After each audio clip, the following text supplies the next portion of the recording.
All right, hey, good morning, happy Thursday. We're just gonna get right into it today because, yeah, we have a lot to do. We're gonna do arms on this Legion of Thor kit, and then with any luck, we'll move on to do at least some of the leg build as well. I think the legs are gonna take some amount of time. I've looked ahead in the instructions, and there's quite a few parts, so just trimming those parts and getting them ready to assemble is going to take a little while. But yeah, so let's get right into it, shall we?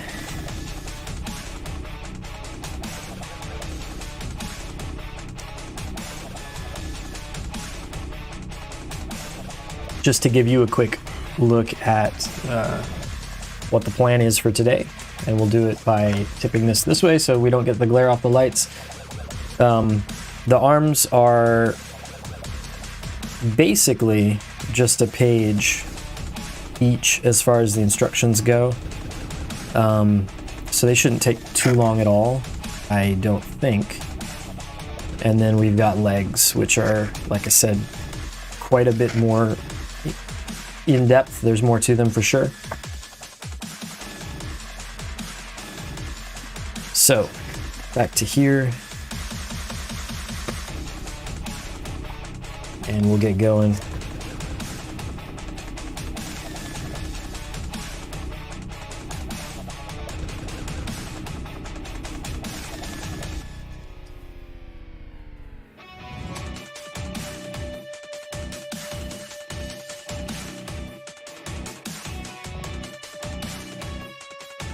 I did also restack the runners here in the box, because they were starting to get a little bit tangled up with one another, and a couple of them were out of order. So we're back in correct alphabetical order, so hopefully I can find things more quickly today. I'm going to turn this camera down and give you guys a side view of the build area. And oh, this guy, I should show you this. I'm 3D printing right now. This thing, which I found, I haven't snapped the arms completely on yet, so like it comes as parts like this.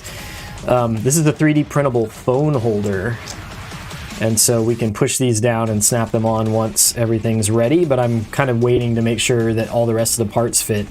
So it has this nice little geared mechanism, so it can get wider or skinnier depending on, you know, the size of your phone. And then the hands can also hold a USB charging cable, so when you're not charging the phone, you can have the thing hold in its hand. Anyway, there's some bulkier armor parts that go on like the arms and legs and feet, and so those were meant to be printed as a separate color. So they're printing right now. Here's a view of my printer. So they're printing in blue.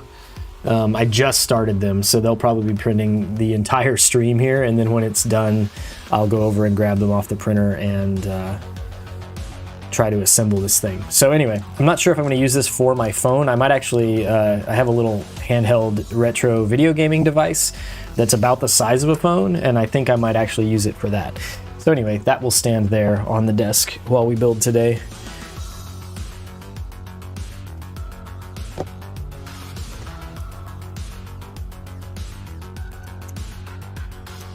Oh good, we're having that problem that I have with this particular pair of nippers from time to time, where some little bits of plastic have gotten caught in the mechanism here. That's better. All right.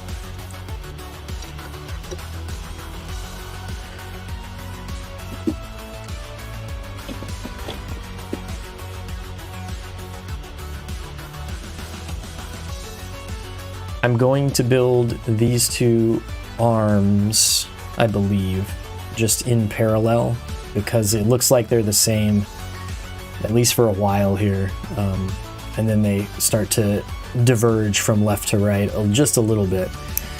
So at least to start here, I'm just going to grab duplicates of all of these parts as we trim them out here, and that way we can build the two arms simultaneously.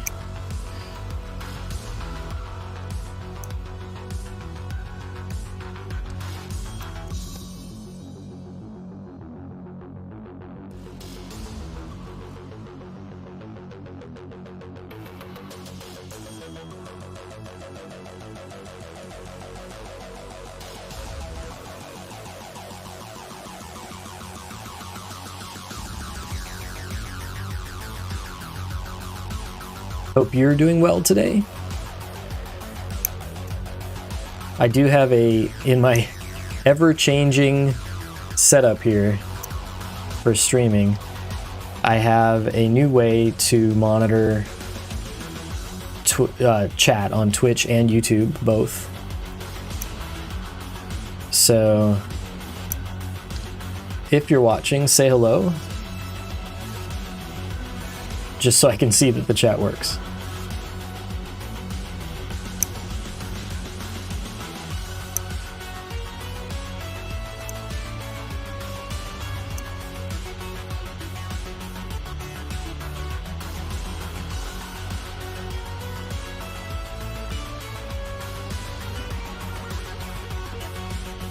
All right, that'll do it, at least for now, for that runner, I think.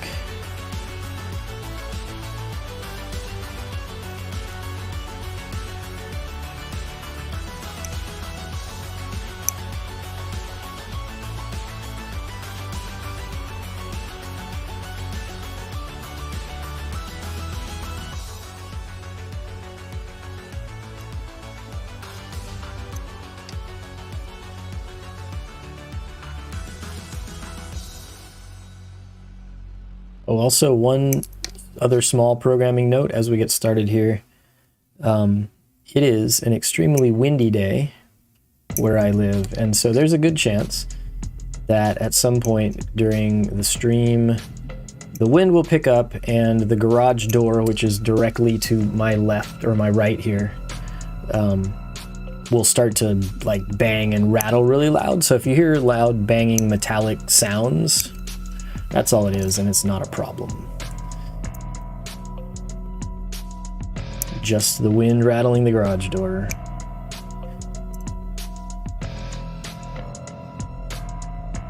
The good news related to that is that it's nice and cool in the studio today.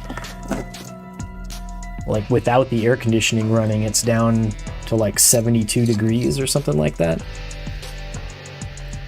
Which for my area is nice and cool.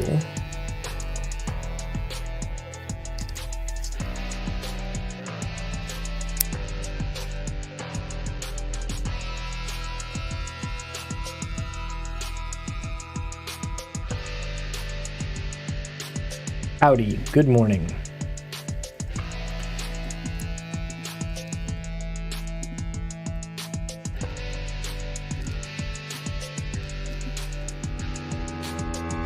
Hope you're doing well. Yeah, I think you were saying on the last stream earlier this week that it had cooled off, weather had cooled off where you are. Yeah, so I think that cooler air has made it over here to Florida. It's not that cold, but yeah, it's like down in the 60s. Or at least it was this morning. It's probably going to warm up into the 70s today.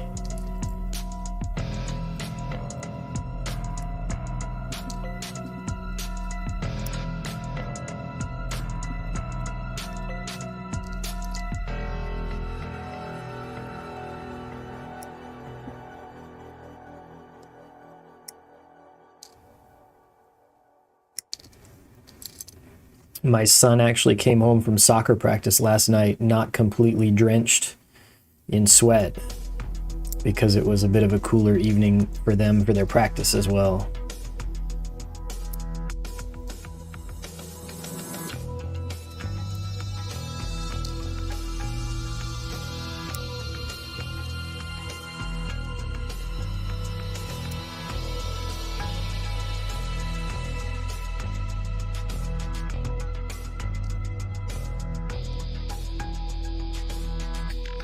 Wow, I did a bad job with that one. Let's fix it.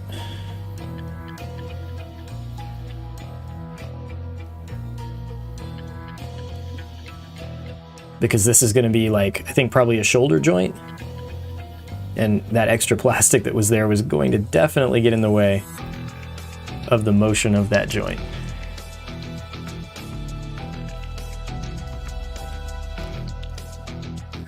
So depending on when you visit Florida, there's definitely a rainy season.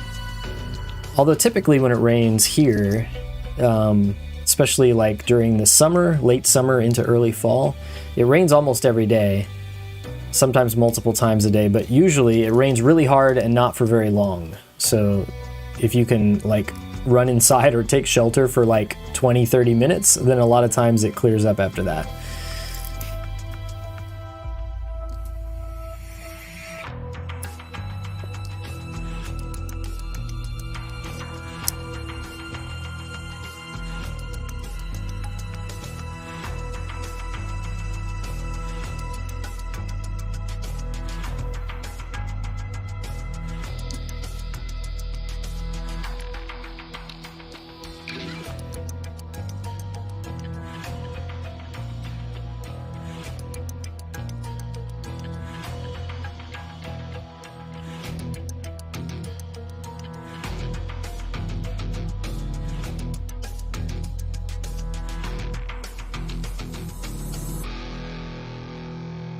All right, I have a pile of parts and they all look the same to me. Wonderful.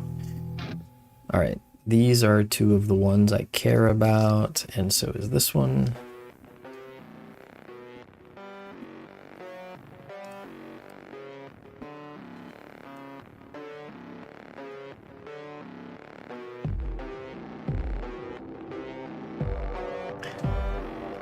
So they're doing this thing again, which has been common on this kit, I think, where like these pegs have a flattened side, and I assume once we get this put together,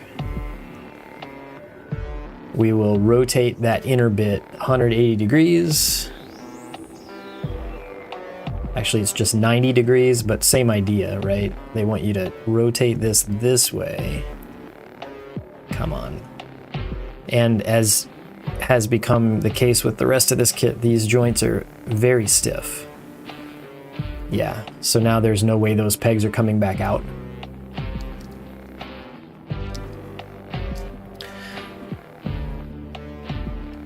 Actually, I'm gonna have to be real careful to remember that when I go to disassemble this kit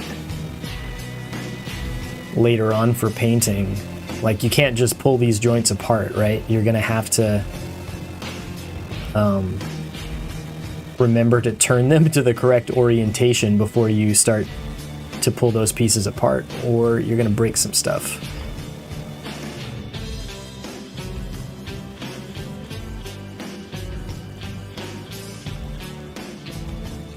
These are dents in my finger from the plastic. So yeah, that's how stiff the joints are. I'm actually damaging my finger trying to grab and rotate those parts.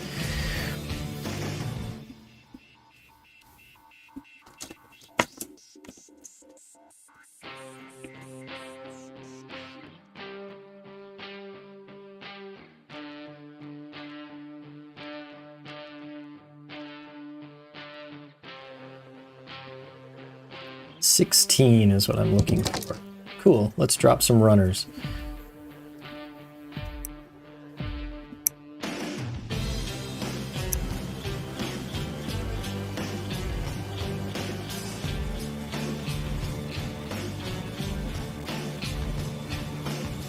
Looks like that's the only part I need off of the L runners. So this gray is a darker gray.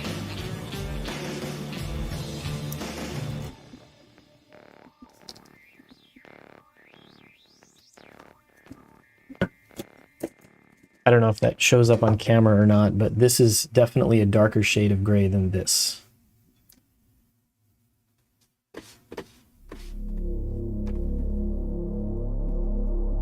And we also need something off of an L runner, I believe.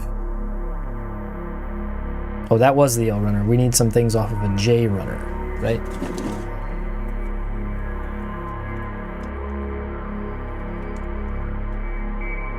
And these are also that same darker shade of gray.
need to remember ever so often to check on that print that's going on the printer.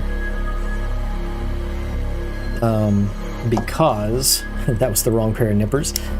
Because this is my second try at printing those parts. The first time, one of them, the bed adhesion wasn't great and it started moving a bit and was going to cause the whole thing to fail. And so I canceled that print and I've restarted it, this time printing them with a brim, which is that sort of wider area you see around where the actual parts are going to be. And hopefully that is going to solve the problem. It looks like so far on my camera there that nothing has started moving out of place as it prints. So I think we're fine. Yeah, we should be good. Awesome. All right, so I think now we can finish assembling the inner frames of these arms. Oh, except there was one more part off of the J-runners that I needed, 22.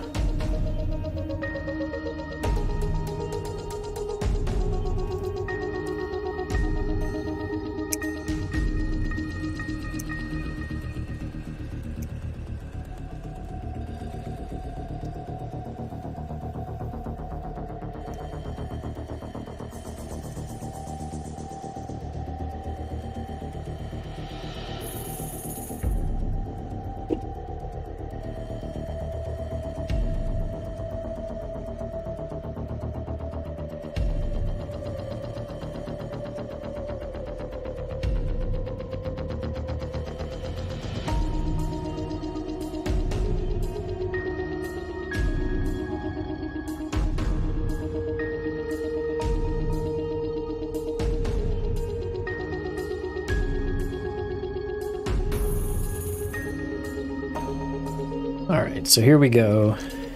This slides into here.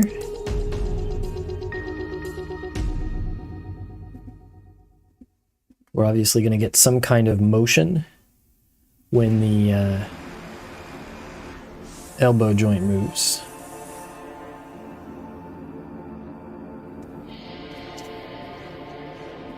And this looks slightly complicated. So this one fits in here and into that and around that. And then we've got like 2 or 3 parts that have to fit in between here before we sandwich the whole thing together. So I will try to get these in the correct orientation. This one goes here. And this one goes here, right? Yes.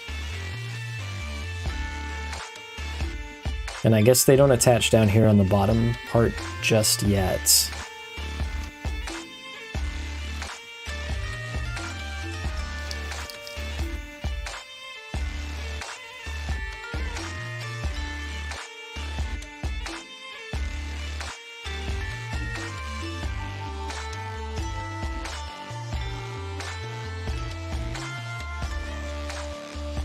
That doesn't seem right. This one needs to go the other way.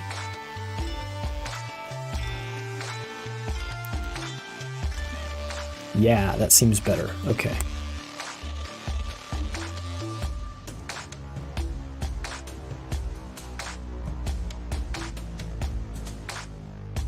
All right, so we have a mechanism like that, and then there's 2 more bits. Oh wow, there's all kinds of stuff. Okay, so first of all, there's this little linkage here, which I need to make sure I get the correct orientation. So this snaps up here between these pegs and this bit. All right, I'm gonna not play with the motion of any of this joint until the whole thing is assembled. I've just decided, because as I started, I was gonna bend this to see how that works, but this part started to fall apart. So let's wait until everything is definitely attached.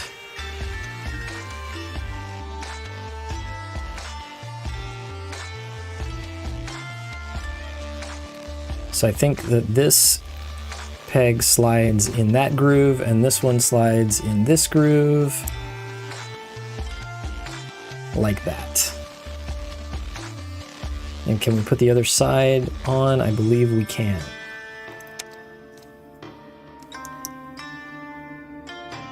Yeah.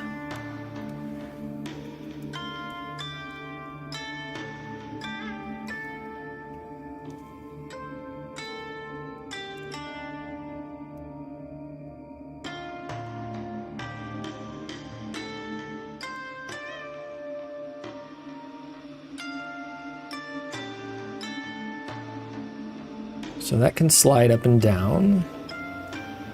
This seems like it should be able to straighten out more than it does. There we go. Right, so this is the arm as straight as it can go. And then if we bend this, we get this motion up in here and we get other motion down here. This is actually quite impressive. I don't know how the armor is going to attach on and how much of this different separation of the inner frame is going to translate to motion on the outer armor, but I hope some of it does, because that's pretty cool. And I should assemble the other one of these before I go turning the page.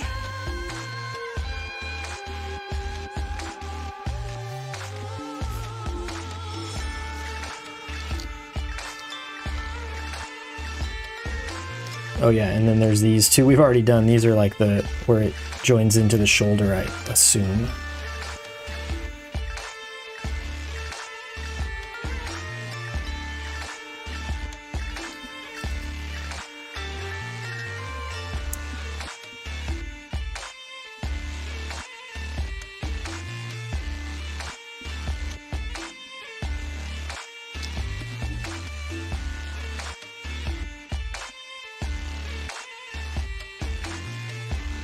So this is one of those cases, usually like when you're assembling a duplicate of something, I don't know if this is true for you guys or not, but it definitely is for me, that if I'm assembling something that I've just done the other side of, right?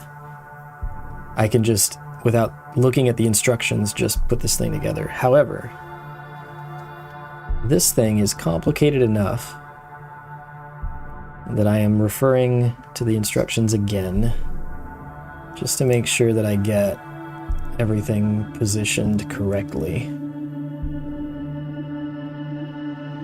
Is that right? Yes. And then this one goes this way. No? This way? This way.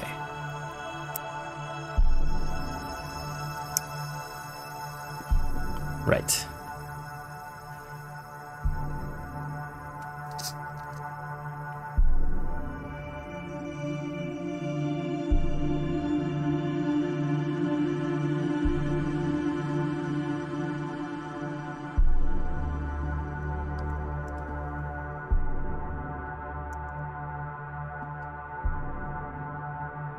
Yeah, so as you put these together, all of these different little loose floating parts have pegs that have to fit into certain notches in that outer arm part, or it won't work.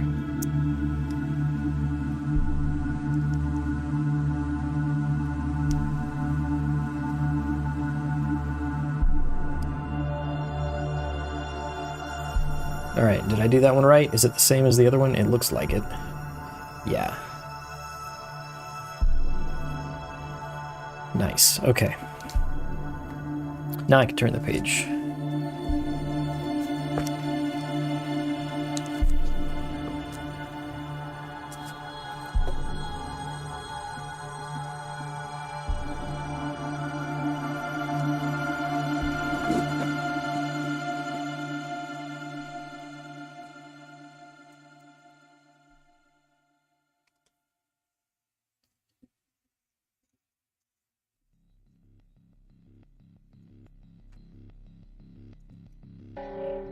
Part here got a little bit scratched up.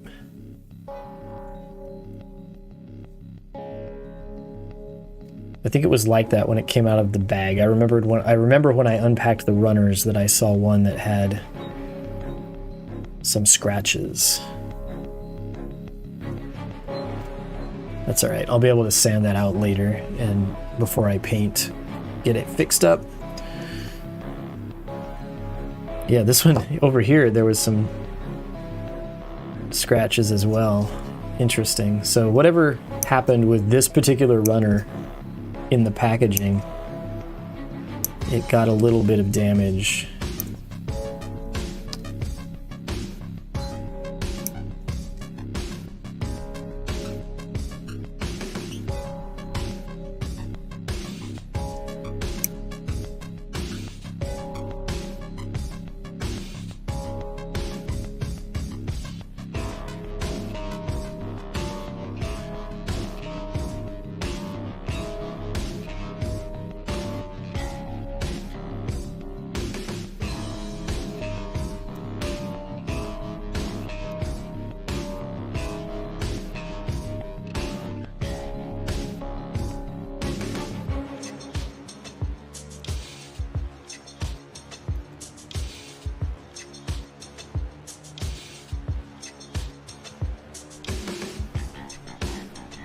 All right, that should be all that we need off of the E-runners for now. Well, the first of the E-runners. Now I've got to do the second one.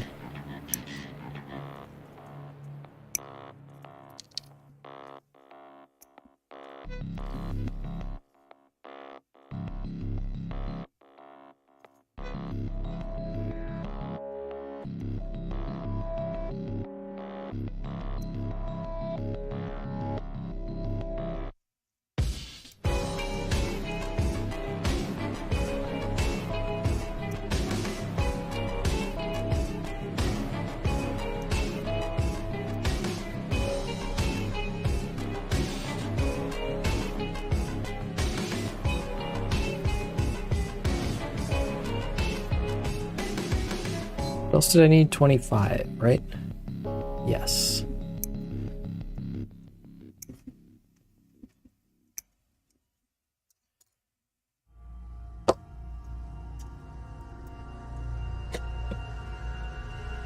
So I noticed this new kind of modified camera angle gets like the top of my hair if I bend my head down to look at what I'm working on. I should like adjust my chair a little bit here, be taller. And I bet that will solve that problem. That's a little too tall. And too short. There we are. Okay. Get these guys out of the way.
So many undergates on this kit.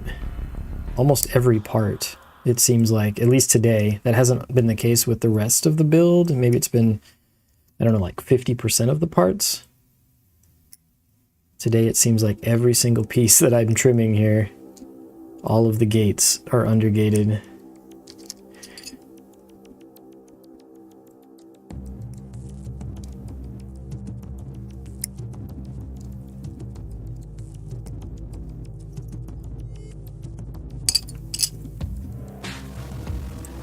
Here's finally one that's not.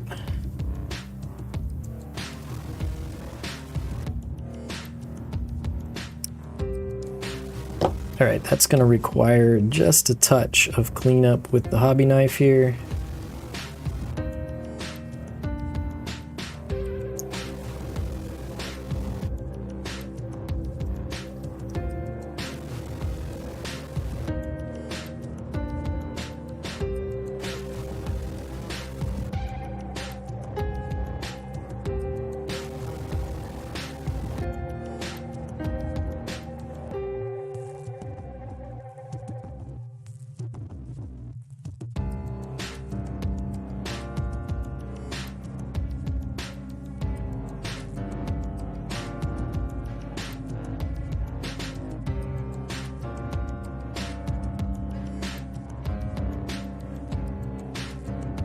All right, I'm going to leave this out because I think that's about to happen again on this part.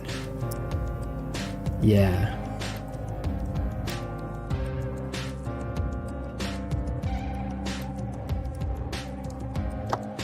So these are leaving like this little, it's too small to show on camera, but there's a little edge there on this part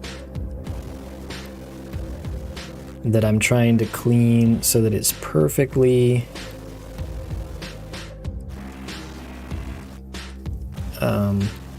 so that the little scrap that was left behind by the gate mark is perfectly in line with that notch that's already cut in the part there. There we go.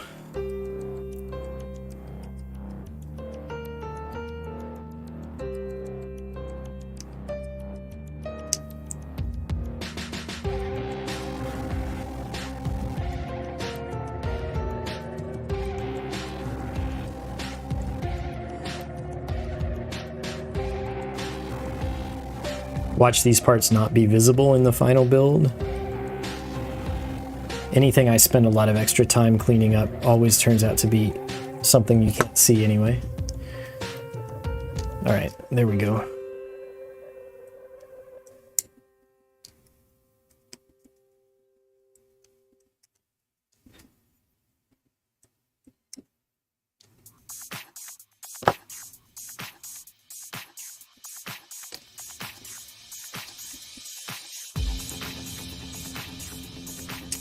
Now we can start with one of these arms.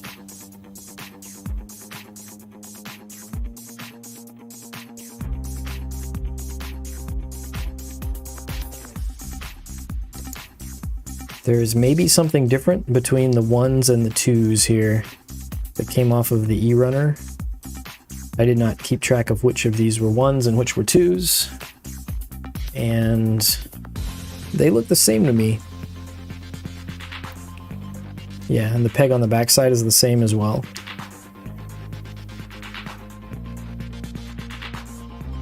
The pattern in the top is symmetrical from one side to the other, so I guess it doesn't matter which side this goes on.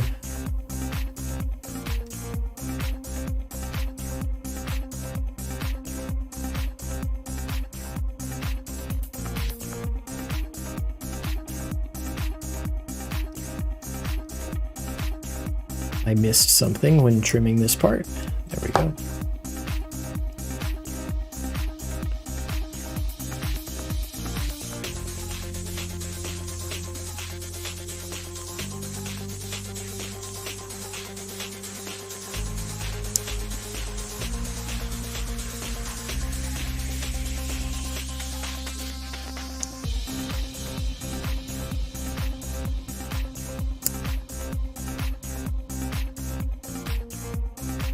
Okay, so I think that's the upper arm. It's best I can guess or tell. Let's do the other arm as well here, because I'm going to need some other parts off of a different runner shortly here. And so let's at least use the ones we've got before grabbing some more things.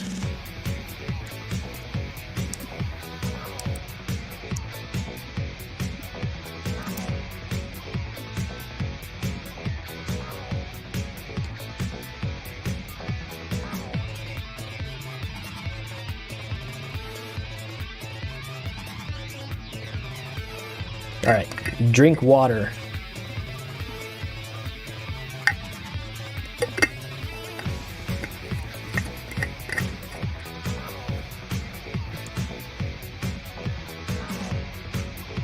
Oh, and every time I pause to drink water, I should check on the printer, which, yeah, still looks fine. Excellent.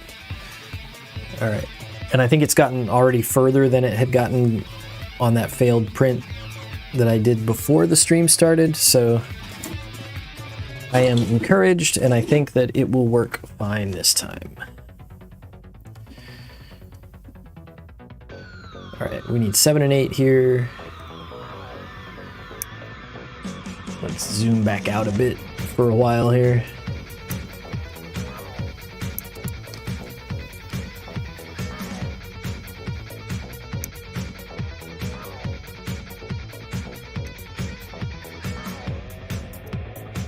These two pieces that I'm trimming right now, there's a ton of really nice molded detail. Here, I'll hold it up for the camera. Yeah, that one is begging for some masking and color separation when I paint it later. Anything else off the A runner? It looks like no.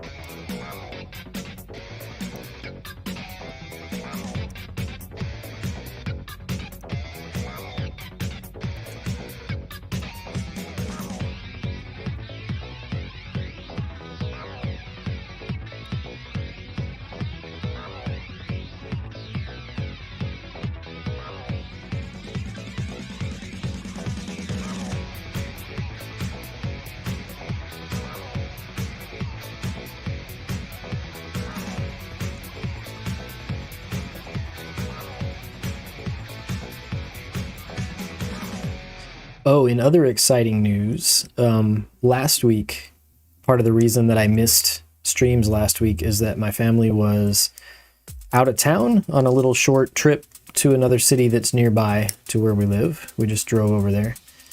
And as I always do, whenever I visit anywhere, I tried to find hobby shops to visit.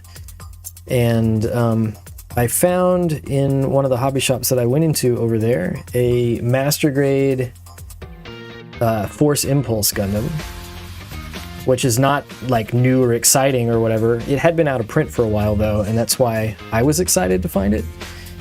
And the reason for that is that there's a resin conversion kit for the Force Impulse that I had looked at like 2 years ago and was interested in, but because I couldn't find the base kit that I would need to build the inner frame for the resin conversion, I didn't buy it.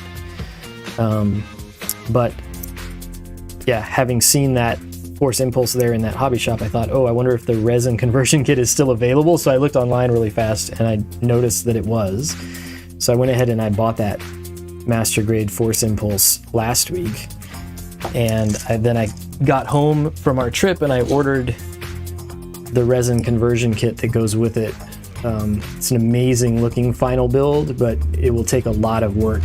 If you've ever built a resin kit, I've built a few, but just, prepping and sanding all the parts and then painting everything is always time consuming.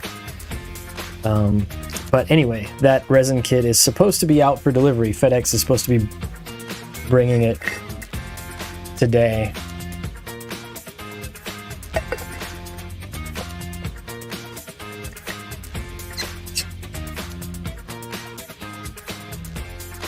So yeah, I'm excited that resin kit's arriving today, and I probably won't get to it for a while, but maybe I'll do part of it on stream. I've never built resin on stream before, or done the whole like cleaning resin and all the stuff that has to happen.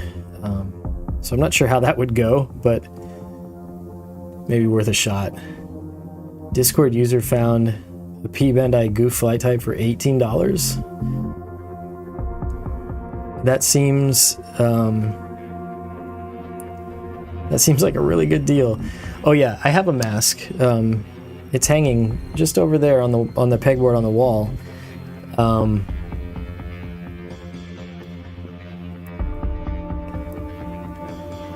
and I wear it whenever I airbrush, which I have done on stream before, not recently, but a while back. And that's always interesting, right? Because I can't interact with you guys at all, really, while wearing a mask. I mean, I could try, but I don't think it would work out that great.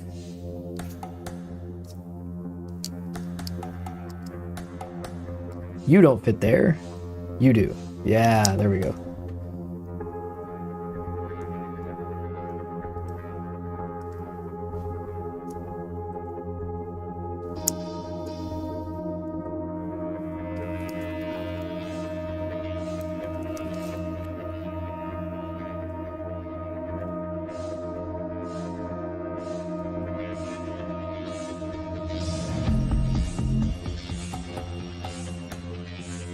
Some of these parts fit together so tightly.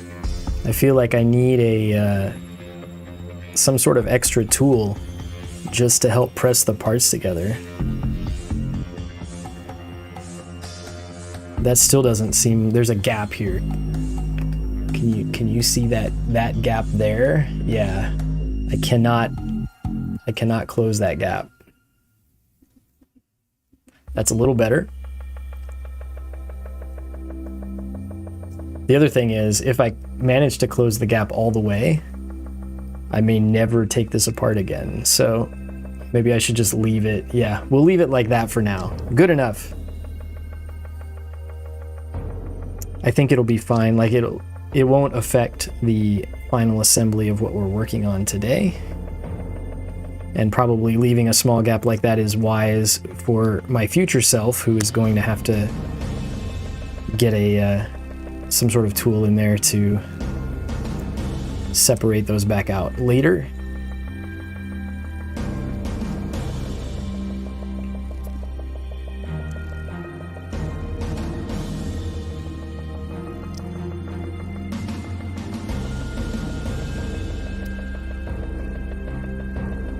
Yeah, I'm gonna definitely have to keep in mind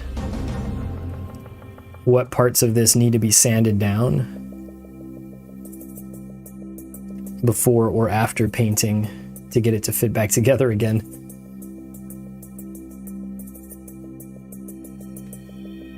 All right, and we have already the next part we need, which is right here. Yeah, and actually, even with that gap, this blue part here fits over the top. Is it blue? Yeah, it's very dark blue. Fits over the top of that gap just fine, so we didn't need to press that all the way together for everything to fit.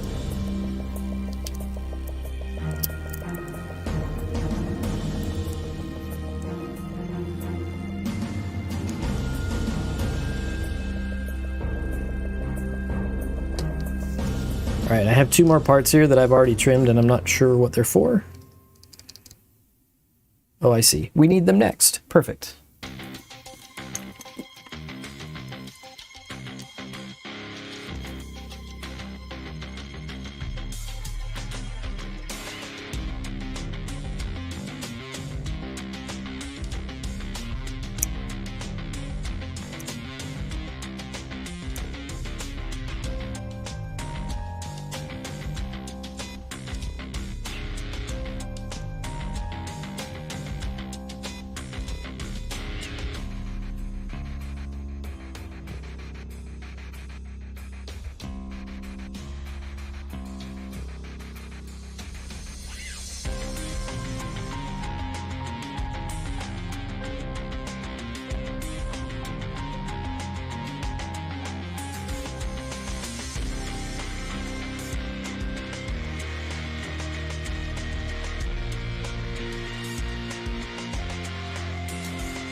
There are these large cylindrical parts here. I'm not sure if they're meant to be like cannons that are in the back of the arm? I guess we'll find out. I'm not sure where this sub-assembly that I'm about to build actually attaches onto the arm. I can't see that because it's on the next page of the instructions. This is a very odd-shaped piece, though, to go on an arm.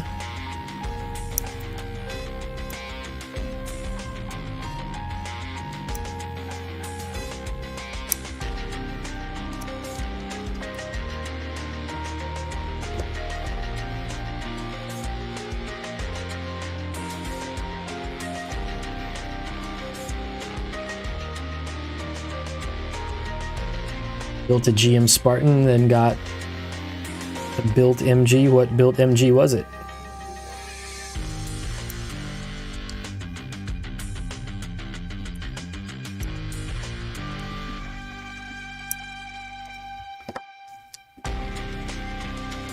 White Dingo, nice.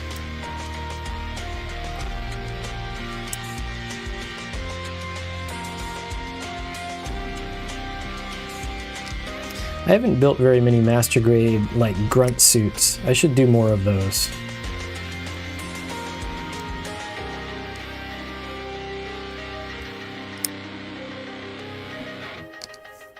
And all of their variants, right? I still have not built a master grade Zaku, I don't think. Yeah, pretty sure I haven't. Which feels weird to say. I have at least one in my backlog somewhere. Just haven't built them yet.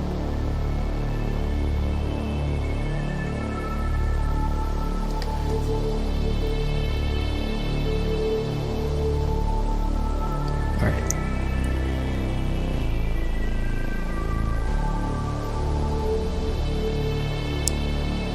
The Gym 2.0 is nice, but also has some parts that fall off easily. Yeah.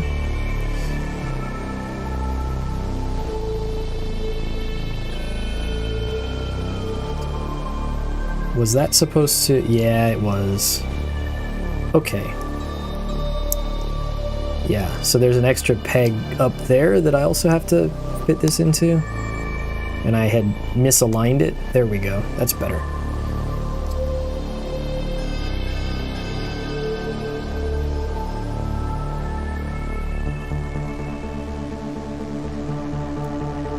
That's also a very tight fit, but it is aligned correctly.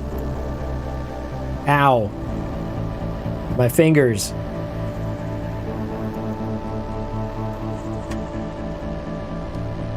We'll just use the table. Alright. Yeah, that'll do.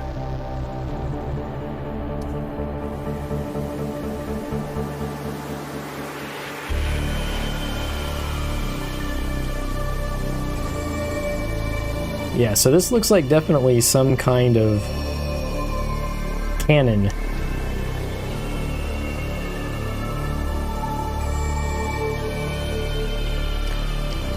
One Zaku must have been quite the ancient build, yeah?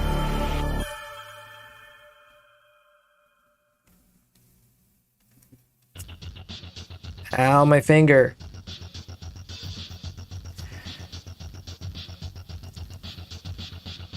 At least I was expecting it that time.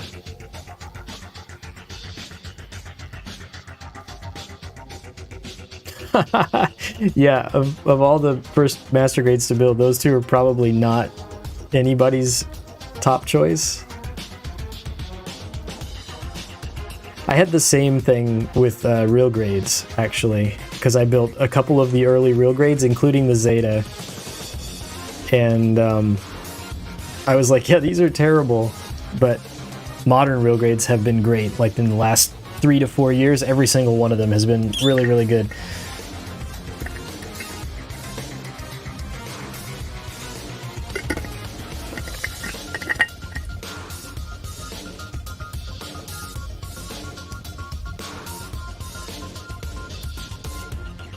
Alright, and now we've arrived at the point in the instructions where we're actually... we have separate instructions for the left arm and the right arm. And it may just be the hands only, looking at what we're about to build.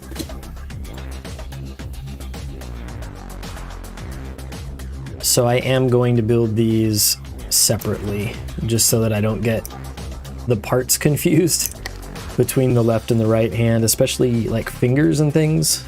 Although, yeah, it doesn't look super complicated, but we will go ahead and keep the two sides separate for the moment, just to simplify my life a little bit.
This thing has some really unusually shaped fingers and thumbs.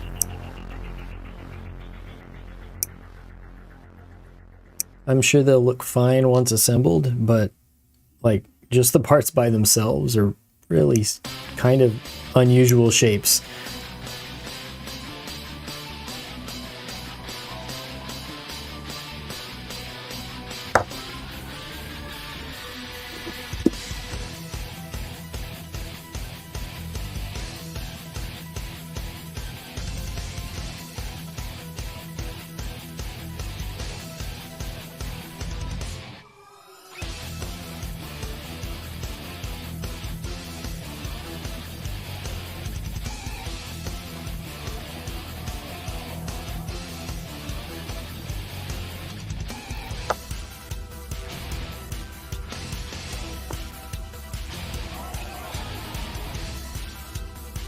Alright, I am super confused. This is the M runner. The instructions are calling for part M26. First of all, none of the other fingers were on the M runner, they were on a different runner, and there are not 26 parts on this runner. So that is obviously a mistake. Let's go back to H and see if they are there. They are not. Let's try G. Ah, good chance they're these. 26, yeah. So they just labeled that wrong. It's G26, not M26.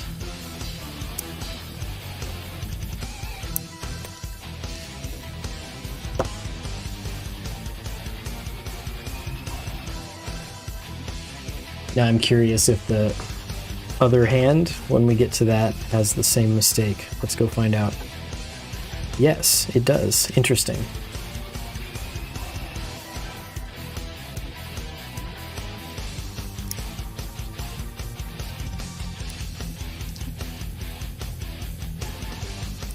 They should hire me to proofread their instructions for them.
All right, so these are not parts that I would normally look at. I mean, these are definitely fingers, but the rest of this little pile of parts is not things I would look at and think, yeah, that's a hand and a wrist area.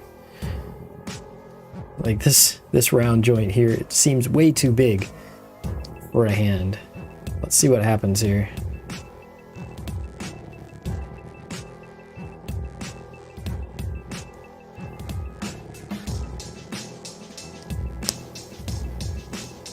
This is another keyed joint, so we've got to make sure we push this together in the correct orientation before rotating it upward, right? Yeah.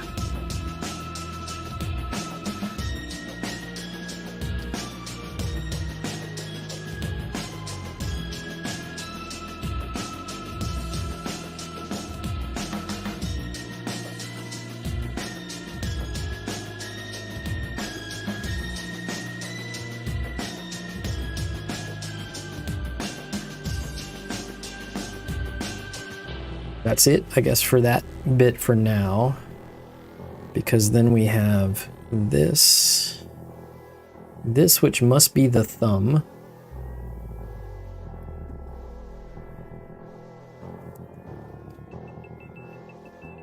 None of these thumbs or fingers or, like, it looks like none of the joints in the hand at all are ball joints. They're all pegs. Also kind of strange.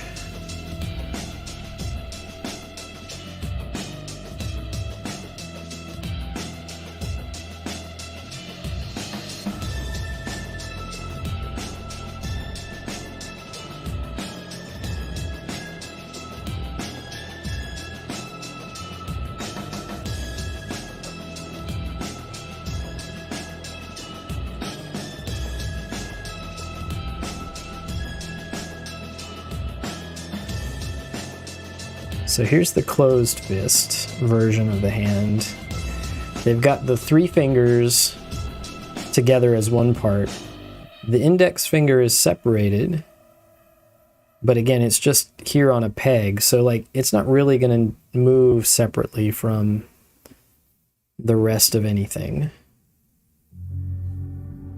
And then the weirdly shaped thumb folds down over the top. So yeah, it seems fine. It looks like a fist when it's finally all put together. It's just strange when the parts are separate. Yeah, and then there's also a open hand, which I think I like better for the snap build here. So let's see if I can get these apart again.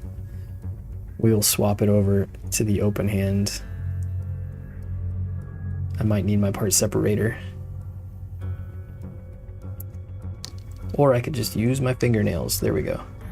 All right, so we'll set those to the side. This looks like so, and then the index finger is again separate, but just on a peg, so it doesn't really, it inserts here separately, but it doesn't move separately other than being able to rotate, which you actually don't want because that gets it into a strange rotational alignment that doesn't make sense with the rest of the fingers. Yeah, okay, so there's our open hand. That looks fine.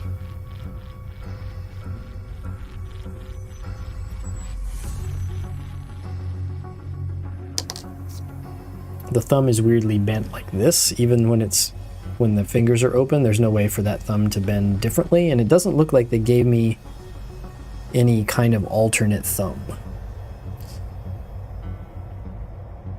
So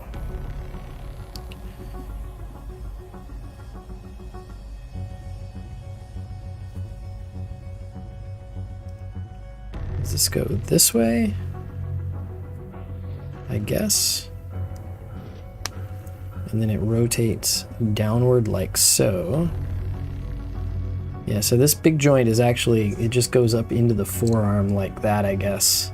Maybe there's more to the forearm that we haven't built yet. That must be the case, that fills in this area here.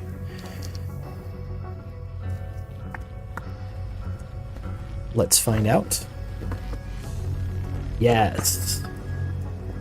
All right. Now it all makes a lot more sense.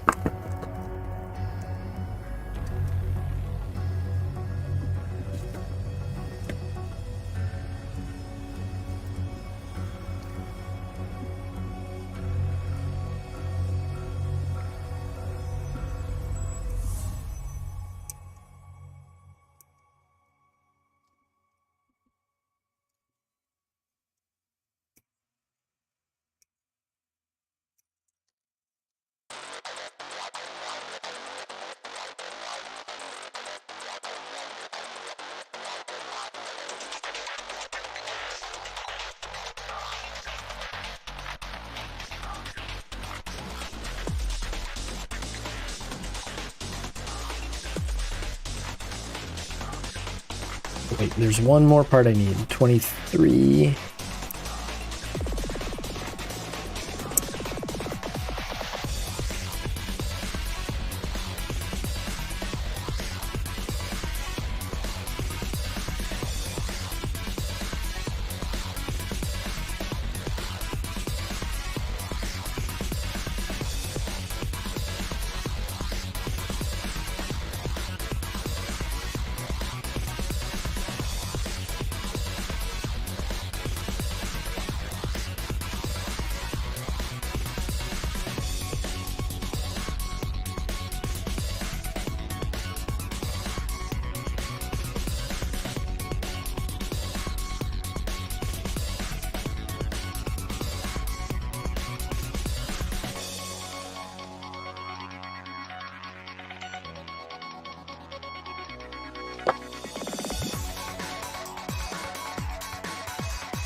Time to check on the printer. Still looks good. Excellent.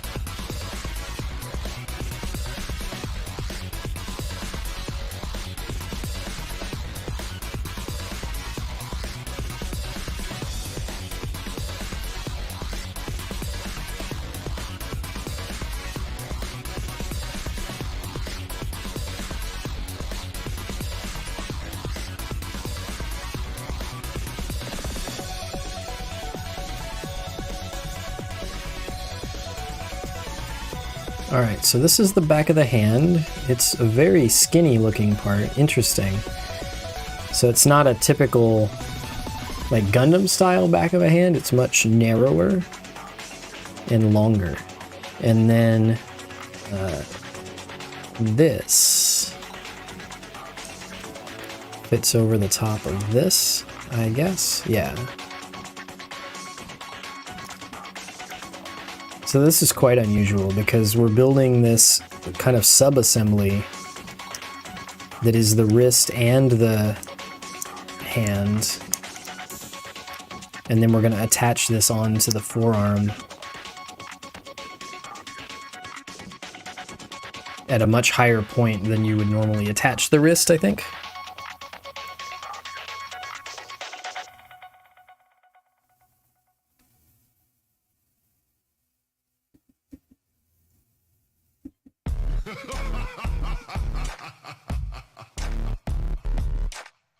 Oh no, this is that song that like laughs at me in a creepy way. Let's skip it.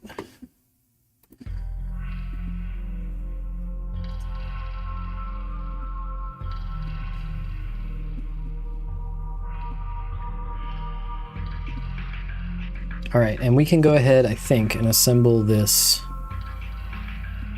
entire arm.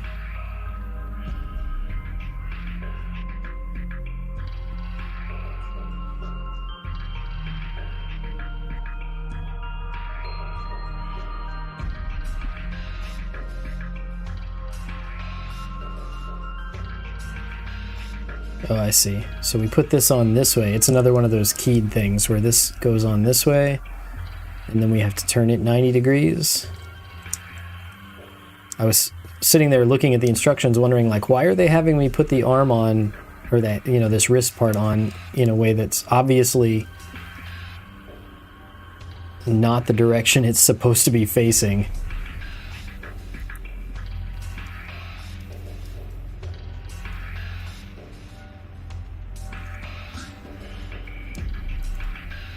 Yeah, that makes sense. Okay, cool. Same thing with these shoulders, right? They go a certain orientation and then spin.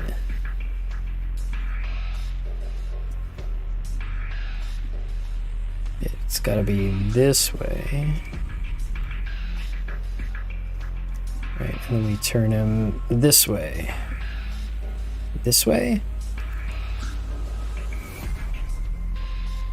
No, you're the inside. Interesting. Okay, so it goes this way. No, I was right the first time. This way. I guess we'll figure it out when it goes to insert up into the shoulder anyway. But yeah, I believe that is correct.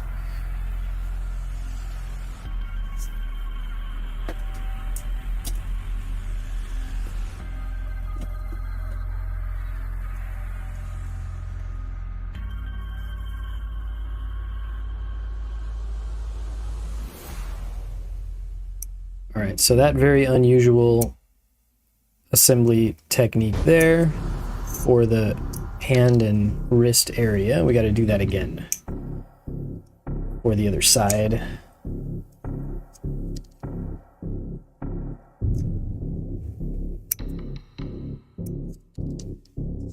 I can probably do it quicker this time because I understand it now.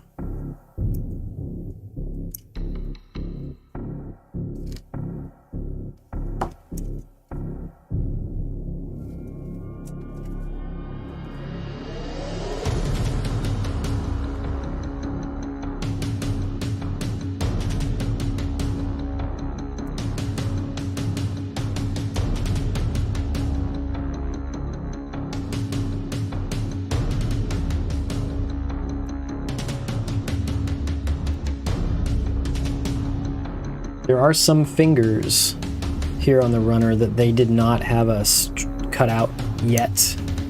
I assume it's only one set of fingers for the left and one set of fingers for the right hand. I assume that they are meant to be weapon holding hands, or you know, the finger part of weapon holding hands, and that they probably have us assemble those later on when we're building the weapons.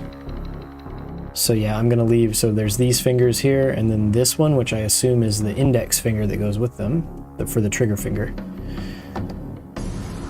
We'll leave those on the runner for now.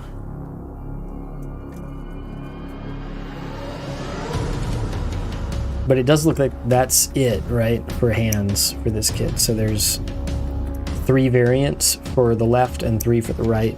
They are a fist and an open hand, and then a trigger finger style holding hand.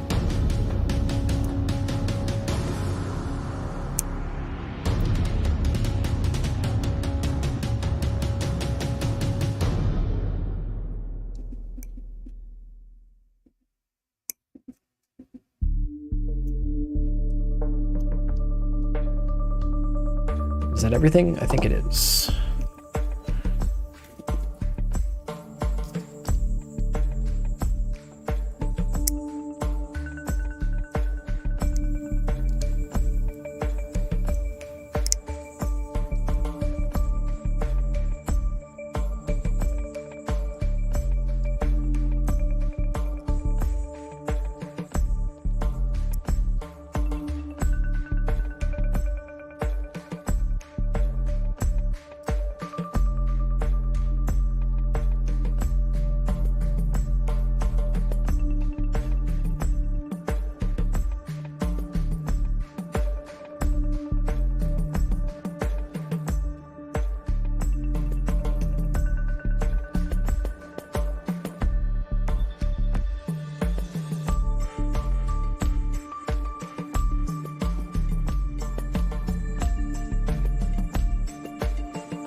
Alright, so now we get to find out if, without looking at the instructions, I correctly remembered and grabbed all of the parts needed for this other arm, or for this other wrist hand area.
Let's build this one with the closed fist,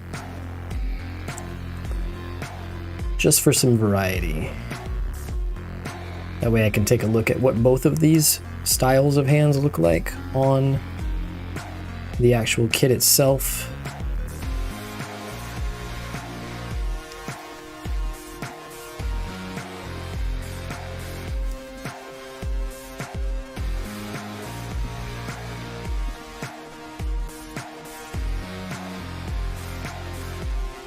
Right, so we don't need that finger or those fingers.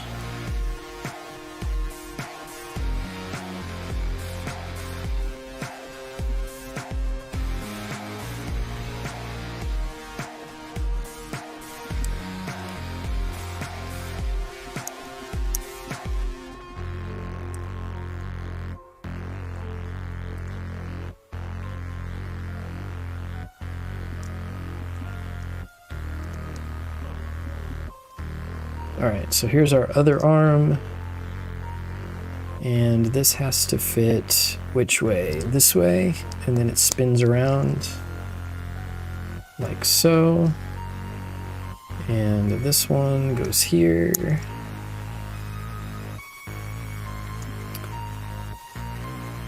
And then the shoulder goes, so if you look down, camera I'm sure won't catch this.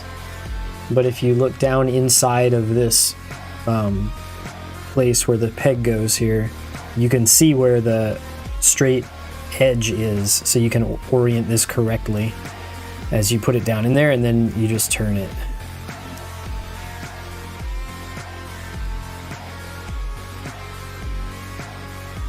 Alright, and I forgot when I built the other arm, but apparently it wants me to put this thing, which is some sort of cannon, it looks like, on the outside of both arms here, like so and like so. So there we go. We have our one closed fist version of the hand and the one open hand.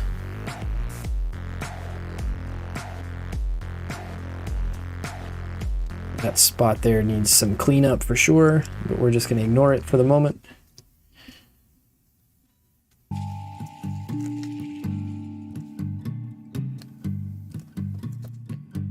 Yeah, let's put these on to the shoulders if I can manage it. I probably am going to have to just take the shoulders off, actually.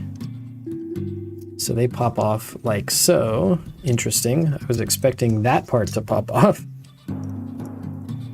Came off at a different spot than I was expecting. Which I guess is fine. We can always just reassemble like so.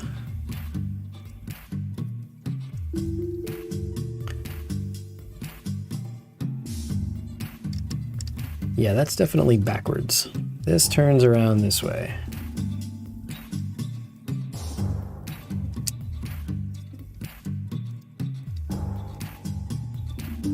That fits on nicely.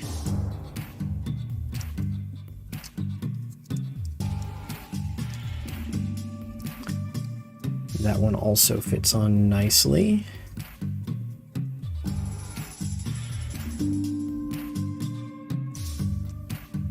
He looks so scrawny without the giant shoulders. They definitely add some bulk, that's for sure. All right, so what I discovered the other day is the easiest way to get the shoulders on is to move these two little like lightning bolt things on the chest, like straight vertical like that, and then at least they get out of the way, because otherwise they're kind of impacting right here where you want the shoulder to slide down.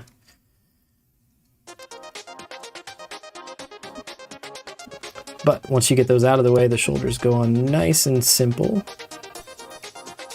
And yeah, looks good. I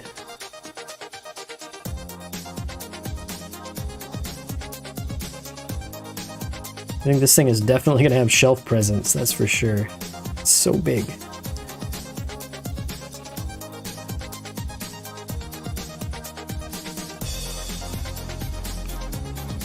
All right, nice. So we've got that. We've got these extra parts for the hand.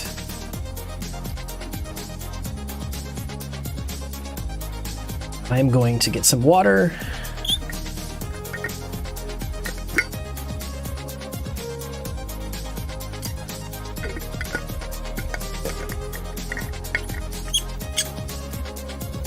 And I'm actually going to take a very short break and actually walk over to the printer and take a look and make sure everything from a closer perspective still looks okay. It's been looking fine on camera.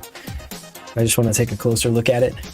And then, so yeah, I'll do that for a couple minutes. I'll be right back and we'll get a start on the legs and see how far we can get. I'll be right back.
All right, hey there, we're back.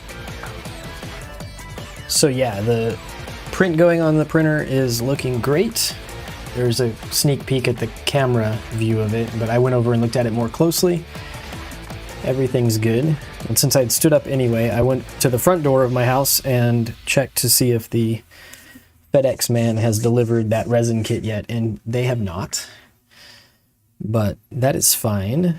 It's not like I was gonna do anything with it today anyway.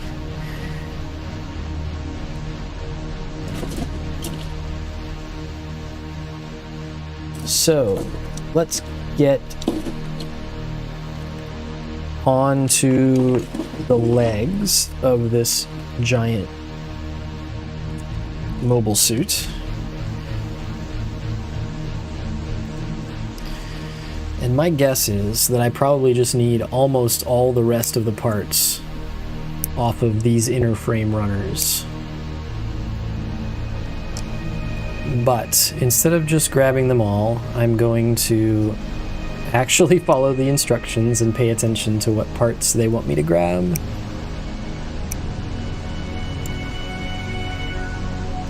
There's actually like a mold defect on this part here. I don't know if the camera will pick it up, but there's a little bit of extra plastic here, which will be easy to clean up. But, and overall, the quality of this kit has been great for a third-party kit. Probably better than what I was expecting, but still definitely not quite up to the standard, the quality standard of Bandai's plastic and their mold process.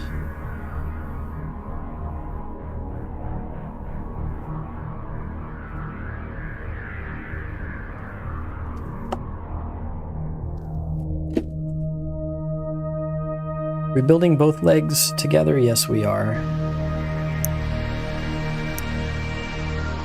So we'll get 2 copies of all of these parts.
It looks like, just looking at the instructions as I'm trimming these parts, it looks like the construction for the knee joint is going to be very similar in sort of how it's engineered, how it's put together, to the elbow joint that we just did on the arms, which is promising, right? Because that was really cool, all the little bits of motion that we got.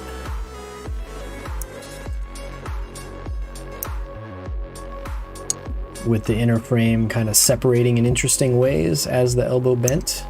Which reminds me, I never did go back and bend the elbows once we got the armor on the outside of those parts. We should check that out and see how it looks and works.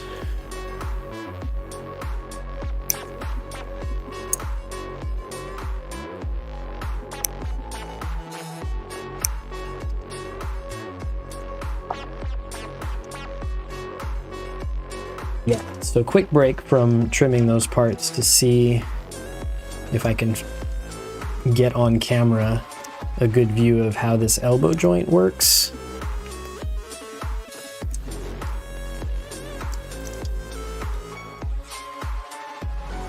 So, yeah, this would have been easier to do without the shoulder in the way, but here we go. So we get this nice separation up here, which is cool, but there was more down in the lower part that we actually don't get to see. So this is very cool here, but there was an additional motion down there. It's like in behind these white forearm pieces, and sadly we don't get to see that, but that's okay. We know it's there.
A little trash pile here has built up probably more than I would like, so apologies for the desk vacuum sound that may be about to happen. I'm not sure if the microphone picks this up or not, but here we go.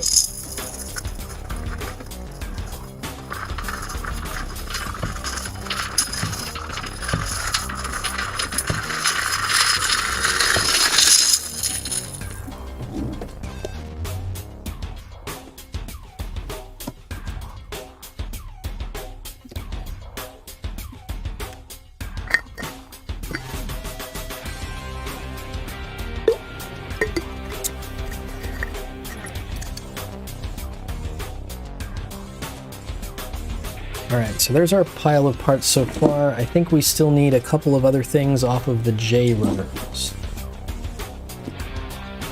which we have not seen yet.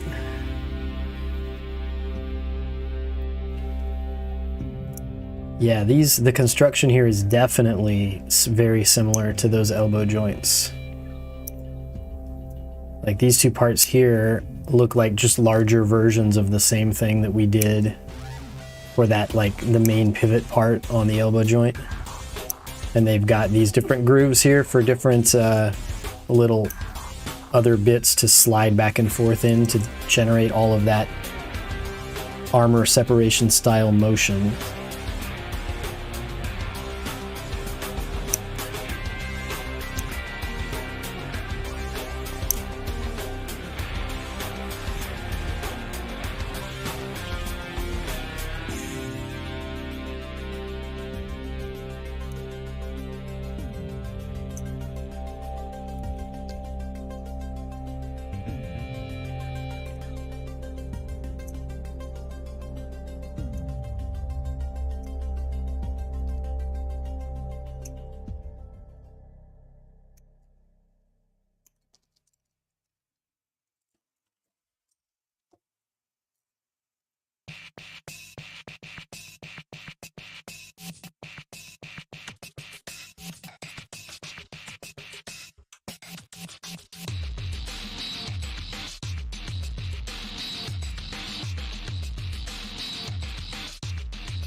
Just remembered these parts had 4, yeah, there's the other one.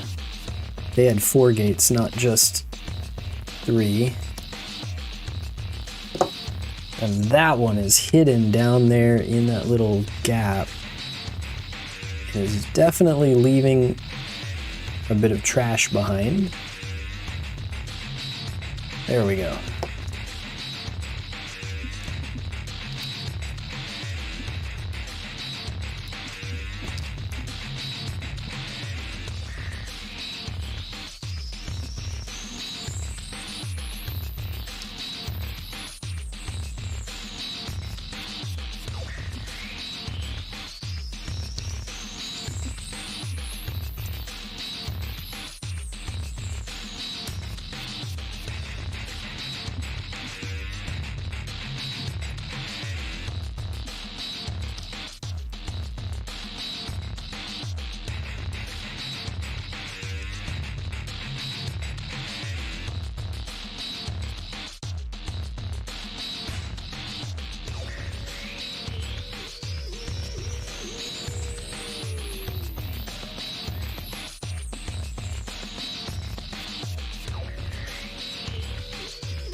All right, I think that's enough that now I can build something.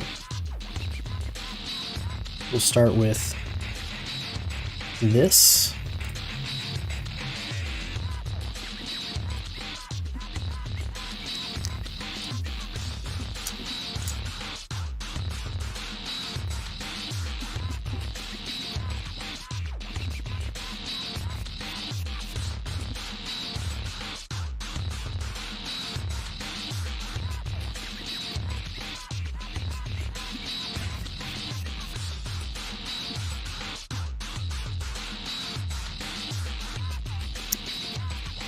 that snaps in there, and then that slides in there. So yeah, there's this, I assume this is the front of the upper part of the leg. It's got this very interesting vertical sliding mechanism that's going to also be attached down into the knee joint by this point right there.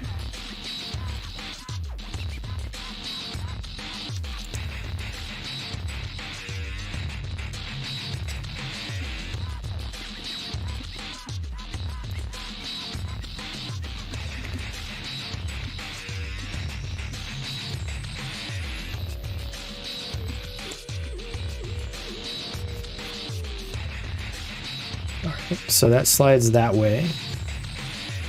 And then I think we have to bring all of this stuff together. Correct. And we're going to need this part. And we're going to need those two sides of the knee joint. So like one of these and one of these, right? Yeah.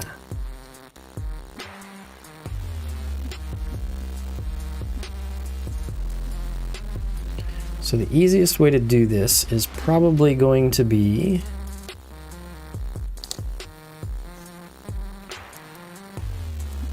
to get this in the spot where it wants to be.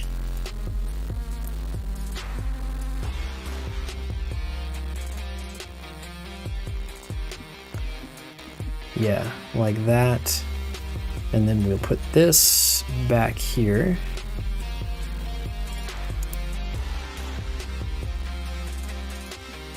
This peg slides in this little groove right here.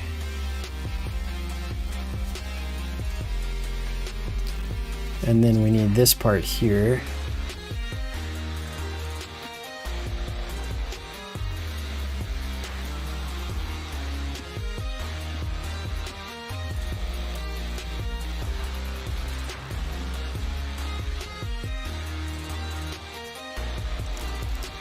Oh, this part slides in that. I see.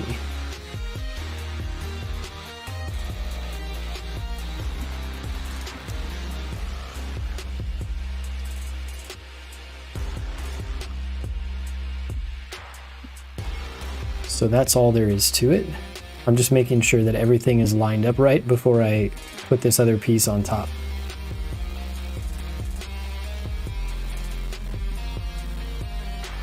But yes, I believe that is correct.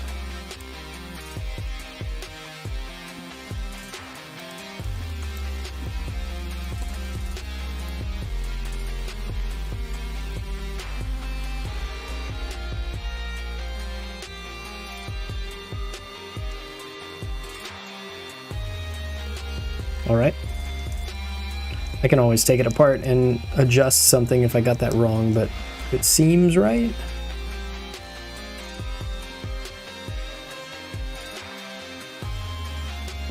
This little bit here that's just kind of floating is strange, but I'm sure that once the bottom half of the joint gets put together, we'll be fine. And yeah, it is very much like that elbow joint, same type of engineering for sure. Oh, I'm missing part number 3 off of the M runner, I believe. No, I'm not.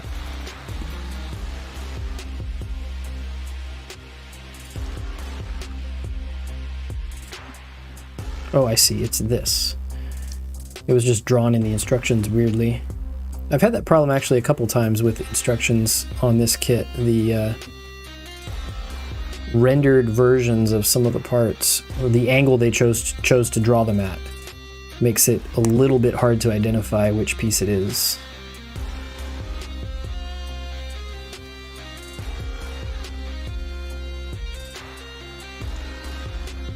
Alright, and before I turn the page on the instructions, I need to do all of that same stuff again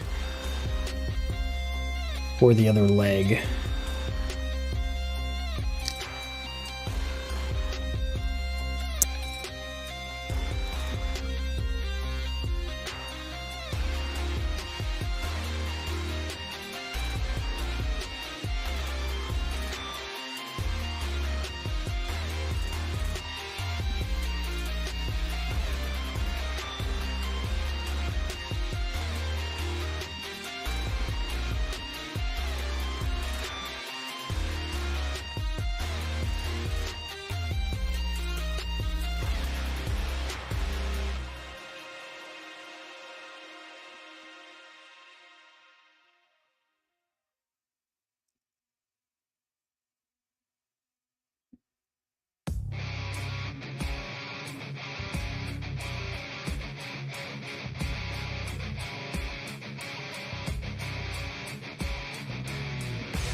As is always the case, that second time was much simpler. Alright, so that's what we've got so far. And I will turn the page and see what's up next.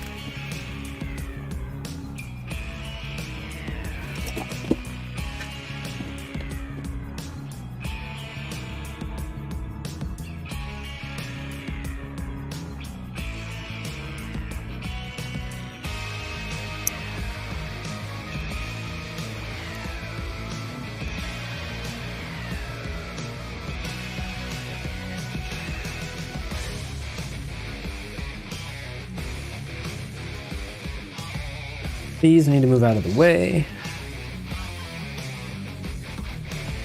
At least for now.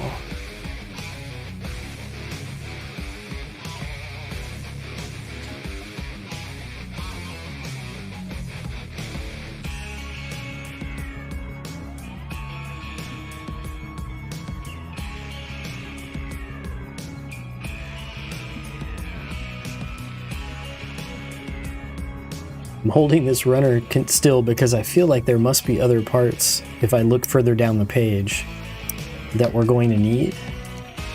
But that one there is the only one that I see. Alright. I feel like I missed something there, and we're going to be back to that runner to grab a part that I missed, but I don't see it right now.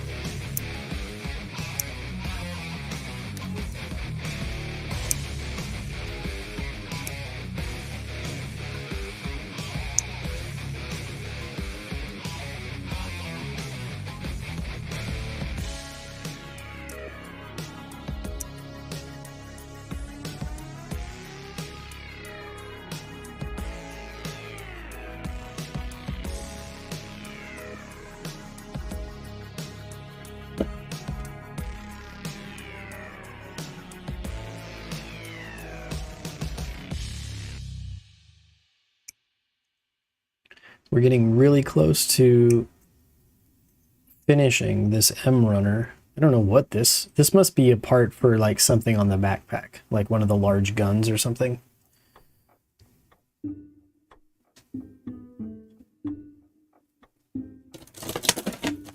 It's way too large to fit anywhere that we have left to build on the mobile suit itself.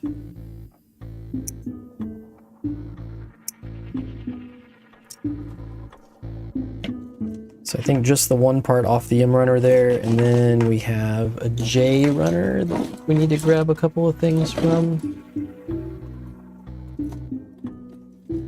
I see what definitely looks like bottoms of feet on the K runner. We'll probably need those shortly.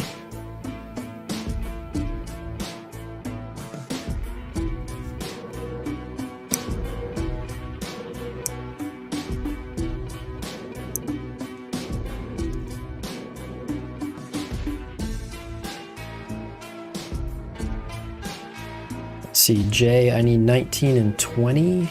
Also 4 and 5.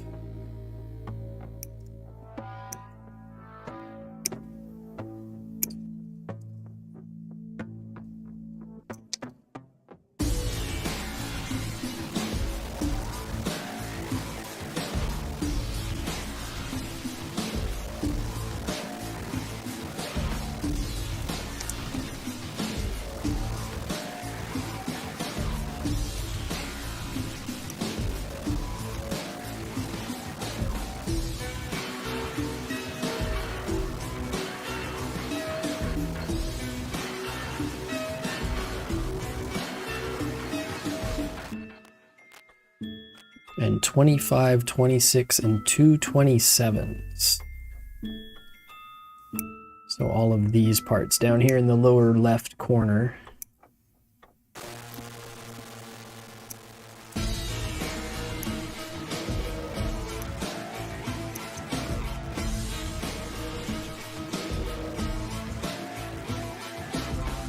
That's probably more than enough for now. I'm actually going to leave this one sitting here so that I can look at it and grab all of the same things off of its friend here.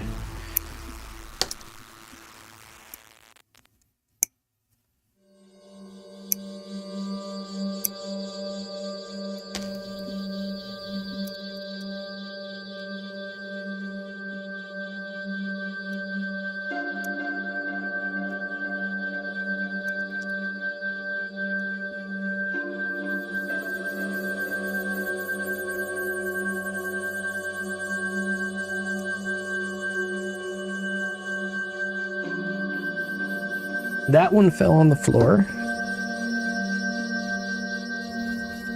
Fortunately, it didn't go far. What else? Just this one down here? Oh, both of these, right.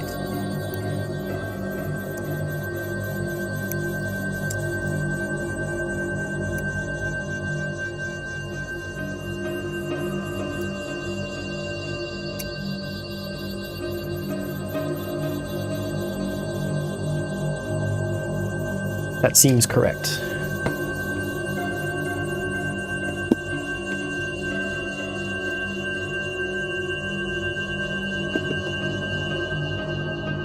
And I was right. I need a bunch of things off of the K runners. And those things are what? 16, 8. There should be 2 8s. Actually, there are 3 8s. That's weird. I think I only need 2 of them right now. Maybe? Yes.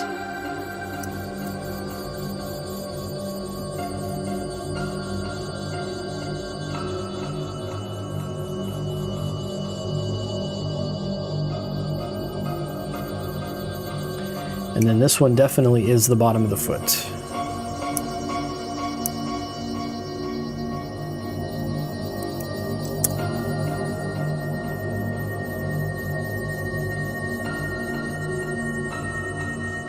And strangely, that's the bottom of the front part of the foot, but I don't see the bottom of the, like, the heel part of the foot. At least not on this same runner. Which I would expect it to be there. It isn't.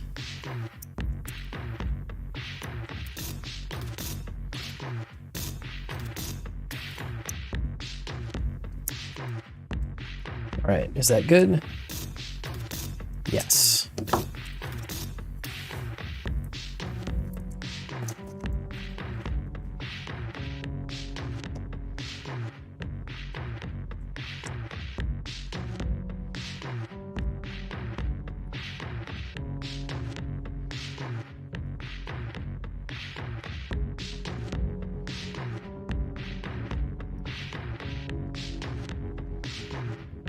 All right, so I'm gonna be trimming parts for a while here.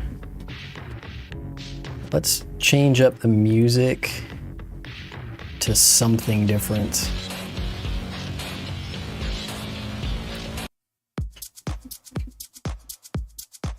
While I do this, and we'll put the 3D printer up there on the screen so that there's something interesting going on in addition to just the trimming of parts here.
My watch just told me that I've been sitting in one place for too long and I should get up and move around. So that's probably an indication that we're getting near the end of the stream for today. Alright, the background singing is a little interesting. We'll skip that one too. So yeah, looking at this pile of parts and what we've done so far, I think that the plan is going to be that I'm going to try to finish the inner frame portion of both of these legs, which I think is the pile of parts that I have in front of me right at the moment. And actually that starts to build some of the foot as well, just without the outer armor parts on it. And at that point, we should have at least 2 legs that we can see what the articulation is going to look like, just without the armor on the outside. And that'll probably be the stopping point for today. We'll see how long that takes and how much we've gone already into my lunchtime.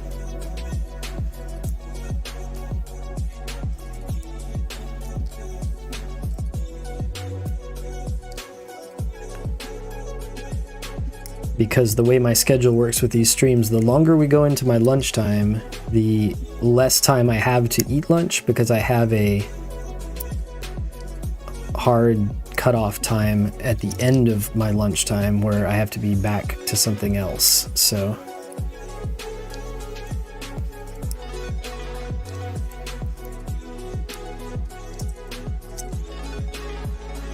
extra building on stream is fun, but it also then has the effect on the other end of lunch that it shortens the time that I have.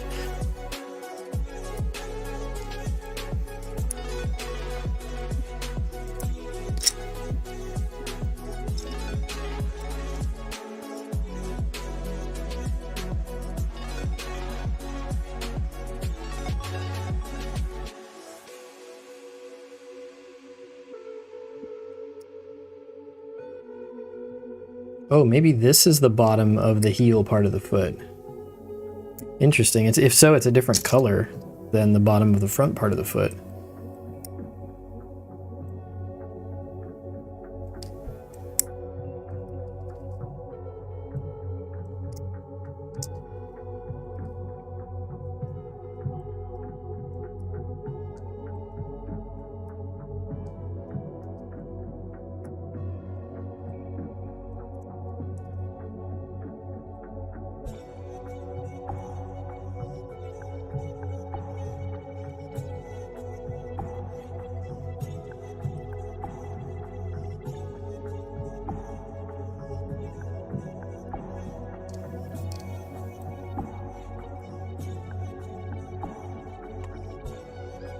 All right, so there's our pile of parts. And let's see if we can finish up the lower half of this leg. So this goes in here. And I'm sure all of these different pegs have slots that they're supposed to slot into. Probably just like that. Yeah, that seems right. And then, what do we have? This is the ankle joint.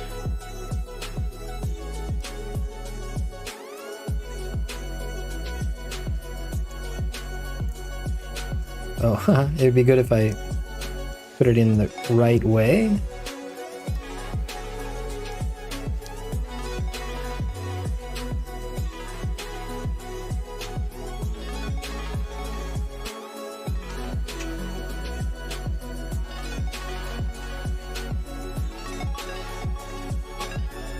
Is the printer still happy? It is. It just made a couple of weird sounds, but it's fine. As long as the filament spool isn't almost out of filament. No, it's all right. Okay, cool.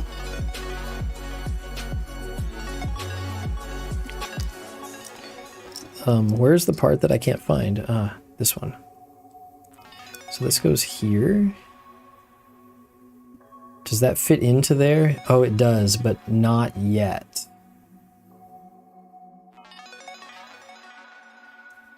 Right, because these are keyed. So you have to put the other half of this joint together first.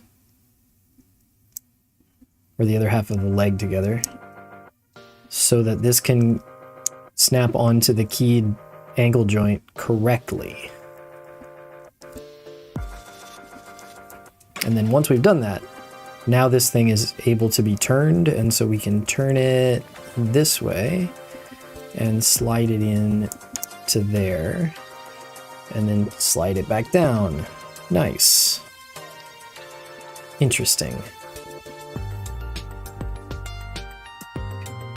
And then this thing that we built earlier goes in here. Is that correct? Yes.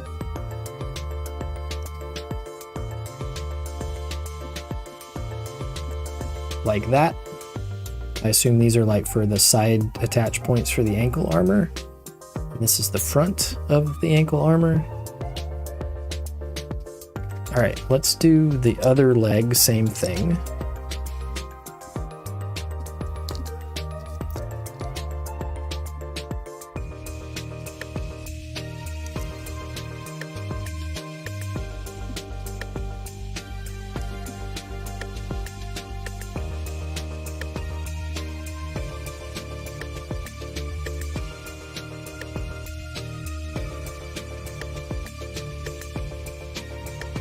That goes that way.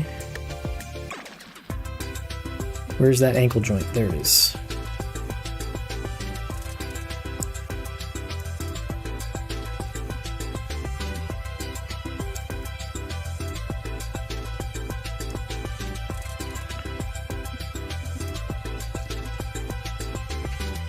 That was all that went in between there, right? Yes.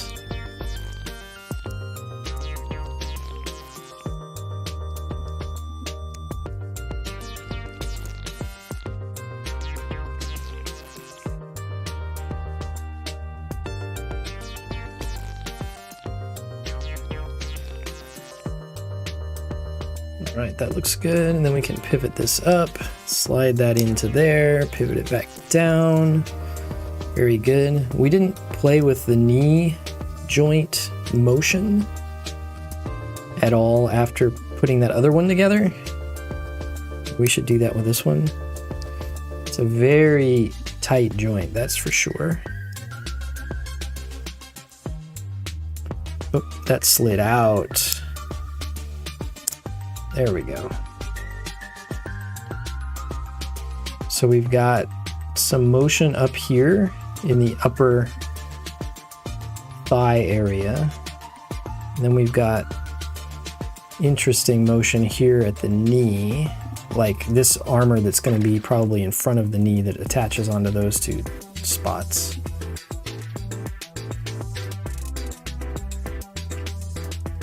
I didn't see what kind of motion we have here on the back of the leg. Yeah, we've got a bit there as well. All right, all of this is going to be easier to move once there's armor on there, because what I'm finding is that as I grab this to bend it, I keep grabbing sharp edges and hurting my fingers. So we're going to leave it alone for now. And then we'll check out all the motion after we get the armor on these pieces.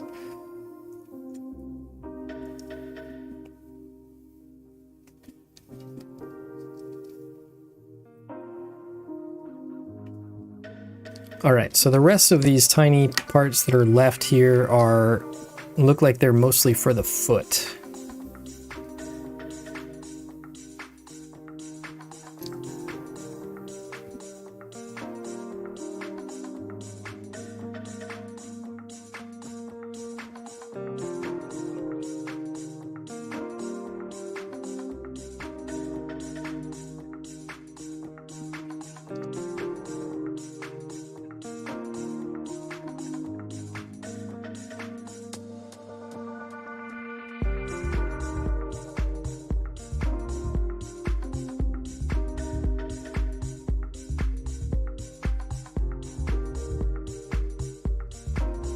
So these stick into here. This must be for our front toe bend.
Yeah, this does look like it's going to be the back of the heel, or like the underside of the heel. So it is strange that that's a different color than the underside of the front part of the foot.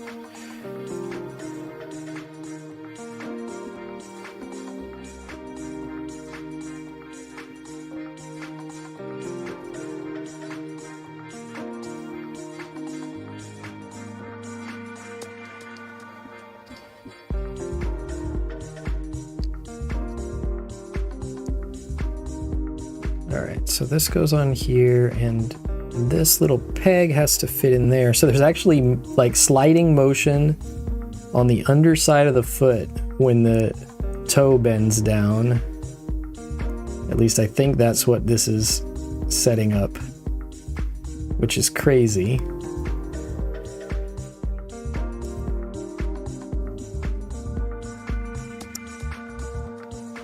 Yep, that's what that's gonna do. Interesting.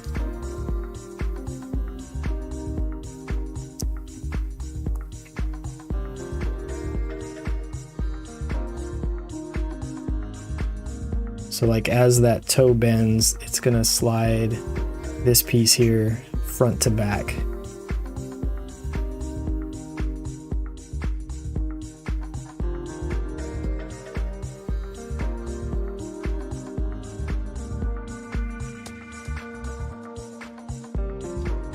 And we can put this in here, that's okay. We don't have the next parts that we need, because the next parts that we need are all armor parts that go on the top part of the foot here. So we're going to not get those, but at least we can put these together.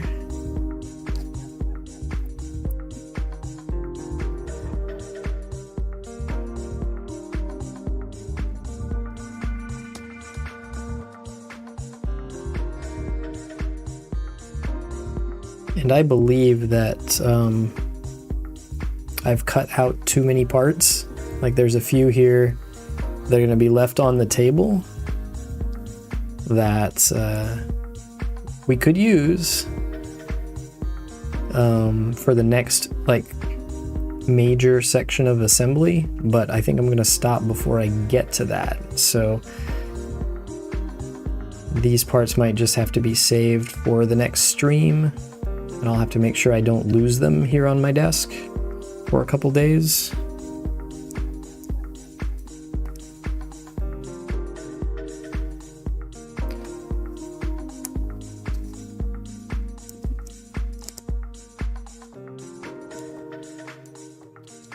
Right, so there's our, so these will go in here eventually.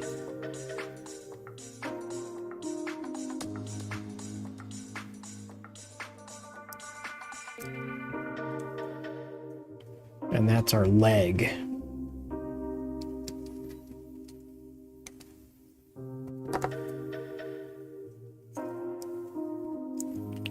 that ankle forward, bend that knee. This is the first time I've moved this joint. The same thing happened with the other leg when we were playing with the knee joint a little while ago. It's super difficult to move the first time. I can tell it's already starting to loosen up just a touch, so that's good. But yeah, good solid joints on the legs of this thing for sure.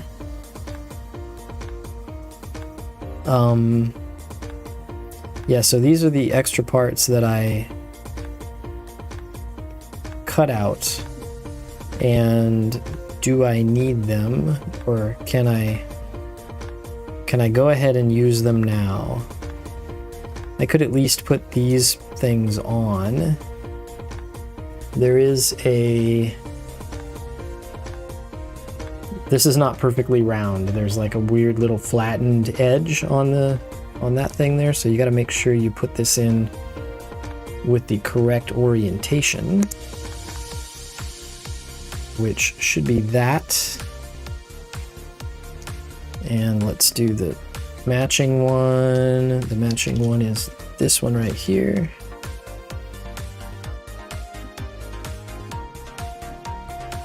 This way.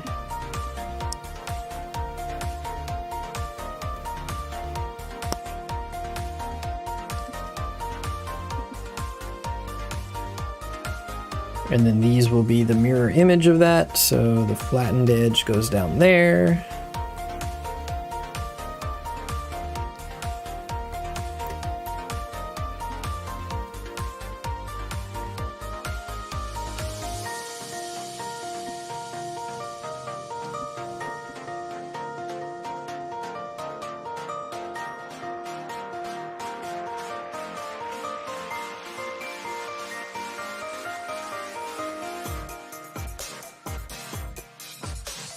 There went that one. These are really tight fits as well. There we go. So I think these are going to be the inner frame for the side bits that go on the ankle armor. But that happens on the next page. Actually, they aren't. They go up here on the upper parts of the leg. So I can go ahead and put them in. They go there, and there.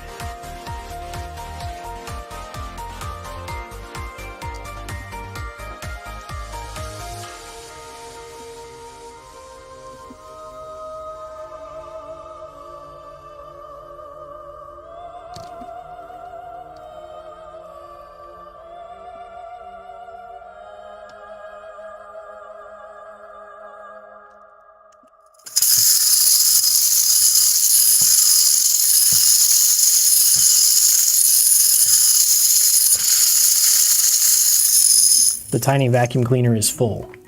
It's not picking up anymore. It's like I'm done. So I will just sweep these off into my hands and go dump them in the trash can.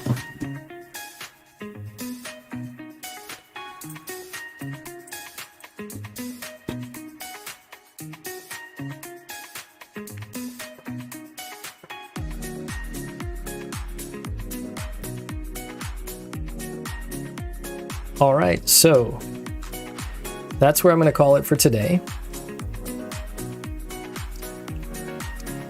We've got the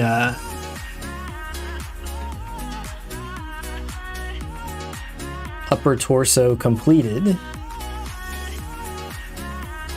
and we've got inner frame for the legs. So like we could kind of even see. I'm not going to push these on all the way because they'll be a little hard to take back off, but this is roughly, once he's wearing pants, this is roughly what he'll look like, right? Yeah. It's going to be tall. That's like probably about nearly 12 inches tall, I would say. Just estimating, and that's without the extra height that's going to be added by his backpack as well once we put that on.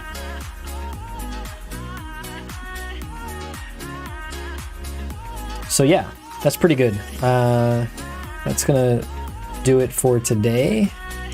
Next time we'll finish up the legs and see how far we can get on whatever's next, which I assume will be the backpack and then the weapon. But there we go. So thanks for watching. I will see you guys next time, and we'll continue on with the outer armor bits of the legs for this guy.